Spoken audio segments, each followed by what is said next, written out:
ಏನು ಜಾತಿ ಅಂದ್ರೆ ಏನು ಅಂತ ನಿಮ್ಗೆ ಗೊತ್ತಿಲ್ಲ ಅಲ್ವಾ? ನಿಮ್ಗೆ ಯಾಕೆ ಗೊತ್ತಿಲ್ಲ ಅಂದ್ರೆ ಈಗ ನೀವು ಪ್ರಾರಂಭಿಕ ಎಕ್ಸಾಮ್ ಕುಂತೀರಿ. ಈಗ ಪ್ರಾರಂಭಿಕ ಪ್ರಥಮ ಎಕ್ಸಾಮ್ ಒಳಗೆ ನಿಮ್ಗೆ ಜಾತಿ ಅಂದ್ರೆ ಏನು ಅನ್ನೋದನ್ನ ನಿಮ್ಗೆ ಗೊತ್ತಾಗ್ತದೆ. ಓಕೆನಾ? ಜಾತಿ ಅಂದ್ರೆ ಏನು ಅನ್ನೋದನ್ನ ನಿಮ್ಗೆ ಹೇಳ್ತೀನಿ, ಕೂಡೋರಿ. ಜಾತಿಗಳಲ್ಲಿ ಎಷ್ಟು ಪ್ರಕಾರಗಳಿರ್ತವ ಅಂದ್ರೆ ಎಷ್ಟದವ ಜಾತಿಗಳು? 5 ಜಾತಿಗಳು. ಎಷ್ಟದವ್ರಿ? 5 ಜಾತಿಗಳು. ಅವು ಯಾವ್ಯಾವಪ್ಪ ಅಂದ್ರೆ ತಿಶ್ರ, ಚತುರಶ್ರ, ಖಂಡ, ಮಿಶ್ರ, ಸಂಕೀರ್ಣ. ಹೇಳ್ರಿ, ಮತ್ತೊಮ್ಮೆ ಹೇಳ್ರಿ.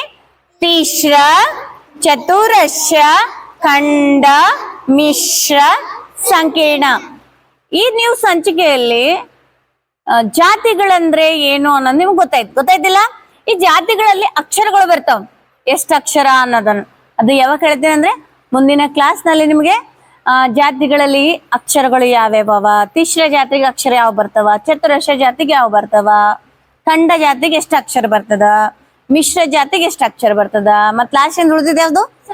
Very good. ಸಂಕೀರ್ಣಕ್ಕೆ ಎಷ್ಟು ಅಕ್ಷರ ಬರ್ತದ ಅಂದ್ರೆ ನಾನು ಮುಂದಿನ ಸಂಚಿಕೆ ಹೇಳ್ತೀನಿ. ಓಕೆನಾ? ನೋಡಿದ್ರಲ್ಲ ವೀಕ್ಷಕರೇ, ಈ ಸಂಚಿಕೆಯಲ್ಲಿ ಜಾತಿಗಳು ಎಷ್ಟಿದ್ದೇವೆ ಅಂತ ನಿಮ್ಗೆ ಹೇಳಿದೆ. ಮುಂದಿನ ಸಂಚಿಕೆಯಲ್ಲಿ ಜಾತಿಗಳು ಎಷ್ಟು ಅಕ್ಷರ ಬರ್ತವ ಅಂತ ಹೇಳ್ತೀವಿ.